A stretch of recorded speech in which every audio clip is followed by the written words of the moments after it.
In the Football Manager community, he hardly needs any introductions. He streams on Twitch as FoxintheboxFM. He's won the Creators Champion, he's taken part in the FM Streamer Showdown, and, well, let's toss in a few marathons along the way. Alright guys, how you doing? Welcome to Dowjit's channel. Obviously, thank you for having me on here today, Dowjit. It's an awesome thing to be able to do, to bring these tips and tricks to the community. Little things which maybe aren't in Football Manager that you can add and add on to the top of what you already do on Football Manager to enhance your ability at the game. I've got 4 interesting little tips for you today, but before we jump into that, I'm just going to quickly explain this save right in front of you here. It is a Inter Berlin save. We began our life in the Tier 6 of Germany, and we've made all our ways up to the Tier 1, which is now the Bundesliga, where we are on shoestring budgets and we are fighting for survival, and it is really, really good fun. I stream that over on Twitch. We're pretty regular over there, and that's kind of where I live. But let's get into this today with Dowjit's video to do with these tips, tricks and guides. And this is the 4 that I have for you, beginning with the first, that is using notes for players that don't like big games or are inconsistent. Now, though we have some fantastic players in here, sometimes those great players do have a downside. Let's look at Eddie Tisserand, for instance. He has scored at every level for me, rising up the divisions in 4 different tiers. But yet, despite him, for me, being the perfect embodiment of a striker and a creation striker that I want for what we have, he is also not really keen on those big matches. So what do we do when we find a player that is like this? So what I tend to do is you can right click onto the player's name, which obviously be Eddie Tisserand, and go down to create note.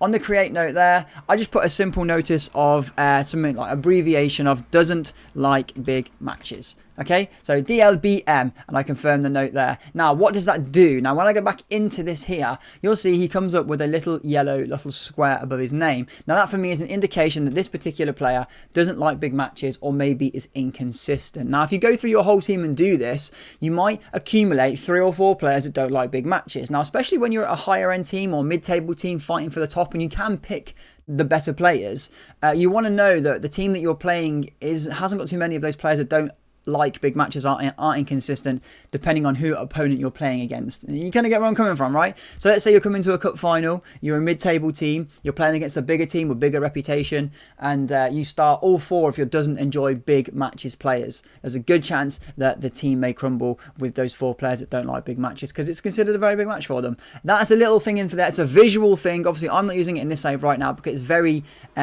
we'd be every game for us is a big game, is basically what I'm saying. Every game for Inter Berlin in the Bundesliga is a big game. That is tip 1 for you today. So tip 2 we're going to jump straight into, which is to do with match prep misunderstanding. Now, one of the biggest things I see with Football Manager players is they don't quite understand the training module very well. Now, we're not going to run through the training module today, but what I tend to do is I do tend to clear out every week and run it on a week by week basis. Now, firstly, I do that because it feels more of a real management thing for me. I feel like I'm involved with training a bit more rather than just spamming presets into there or leaving it as it is, because again, your assistant manager sometimes isn't really the best option for you to leave on training, but that's a whole different subject right there. What we're going to talk about here today is match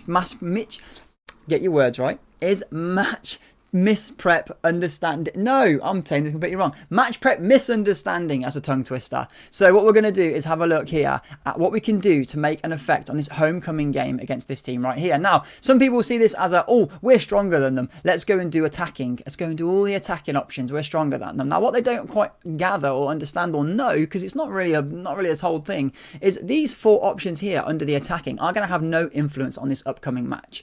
As you can see here, these things touch tactical familiarity, attributes, happiness, cohesion, injury risk and condition. Yes, you could argue somewhat cohesion and tactical familiarity are an impact on the upcoming game, but they're not a direct impact on your attacking ability in that game. They're not going to, take those incremental changes that might mean the difference between getting a stud on the ball to win 1-0 and missing it and drawing 0-0. So let's have a look. What can we actually do that is going to affect this upcoming game? All the match prep stuff obviously falls underneath this. You've got attacking movement, which you can see right here. It has an effect on the upcoming match, which is something that these other 3 green ones didn't have. You want to look for those types of things. So attacking movement will affect the attacking movement and the passing of the upcoming match. If we go through to set pieces, you've got the likes of attacking corners, and you've got the likes of attacking free kicks and so on. Again, this is upcoming match preparation. So make sure when you're looking in these blocks and you're trying to plan for the upcoming match this week, that it actually does affect the upcoming match. You have all the set pieces ones, you have the extracurricular ones, and you have the match preparation ones. All right. So don't get confused between training and match prep. That's a big misunderstanding that I see quite regularly happening in the community. Okay, so moving on to the next one is team talk feedback. Now, if you have had ever played the green game basically is you look for those green responses in your team talks pre-match, halftime and post-match, and you think the green always means good. Okay, the green doesn't always mean good. The green can bring about complacency. So if you go into your tactics screen and through into team talk feedback, you get a little bit extra feedback on what happened during your team talk. Now you can see here, this is the team talk effect that we see, and this is the team talk feedback reason. Now I may not be able to give you an example here, or we may. Okay, we haven't got one today, unfortunately, but this only obviously stays for the previous game that you've just played. Now obviously we did quite well. We think we drew 2-2 with somebody. What was the score? Let me have a quick gander what it was. We won 2-1 against Union Berlin, a local derby. So as you can see here at full time, they were very happy. They were very bouncing around the room basically. And they were really happy. And the team talk feedback reason underneath was appreciated the positive feedback. Now you can sometimes get different ones in here. Like you see here, they all say seemed motivated. Yet this one player here in John Luke Ray, Bart De Winter says he felt he gets along with the manager. So there are other ones that pop up in here that, despite it showing green, do mean negative things. They can include let the feedback go to his head, look complacent. There are things in there that maybe give you a little insight to the player. This will be down to the player's personality. Obviously the personality is built up of several different traits, which are hidden attributes, along with determination, which is the only one that's visual, and those things are the makeup of a player, which will determine his feedback. Because, can he take on criticism? Can he not take on criticism? Does he get nervous? And all those kind of things too. Be aware of repeating the same team talks, because eventually they do become repetitive, they do become complacent, and you might go on a 15-game streak and all of a sudden lose that one game. All right, so that's team talk feedback. Check it every now and again, especially when you're winning a lot of games. Scouting using world reputation will be my final tip for you today. So if we go through to our scouting tool here, I have a personalized setup which I use, which is going to come on the screen in a second. This page always takes ages. And basically, it's if you haven't got a huge scouting network, it's looking for players using the world reputation. So rather than, why isn't this loading for me? I don't know why this isn't loading. Just give the game a second. There we go. This page is horrendous sometimes. So this is it here. So world reputation. Now you have your scouting rating in terms of stars, and you have your potential and your ability rating with the scouts, but you also have a world rating that you don't have to scout for. So if you're looking for a free agent, and like I said, these are unattached, and you don't really have the scouting knowledge available to go and look around the world, but you want to look at the more well-known or the potentially better players. Now obviously world reputation is a signal that this player is known, either locally, nationally, internationally, or so on. And all the higher ones obviously going up to this. It does go into the gold stars as well. The gold stars will be your high-end international players. Obviously you can see on the here as well if they're involved in first teams and stuff. Now if I quickly take off right backs and go to OK, again this page is, I wish I'd optimize it.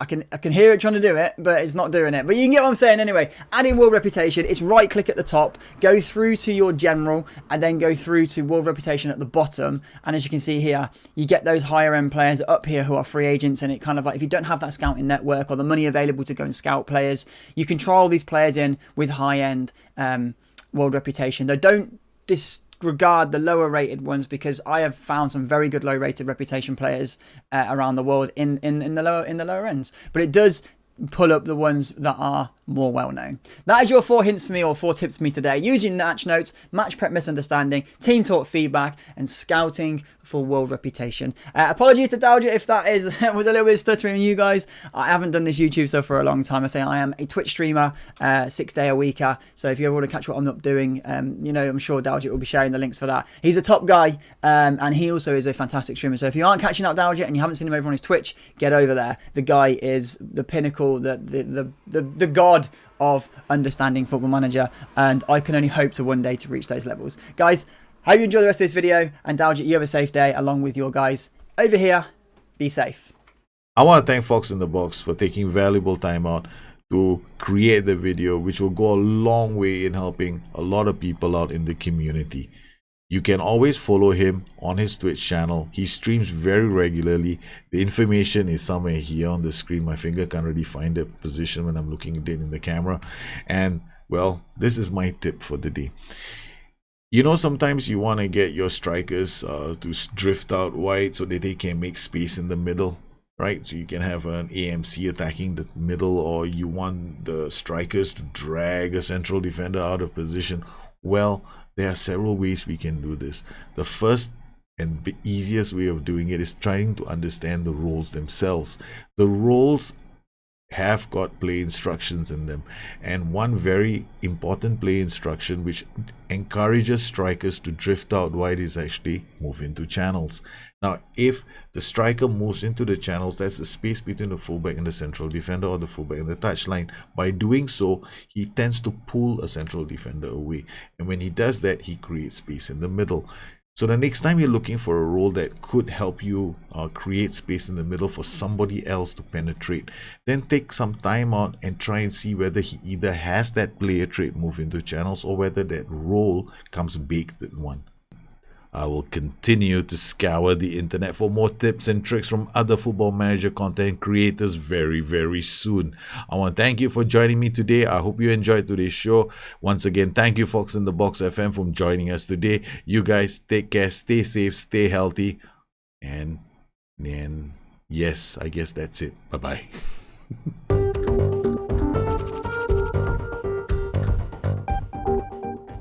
Look at that. He's got a 7.4.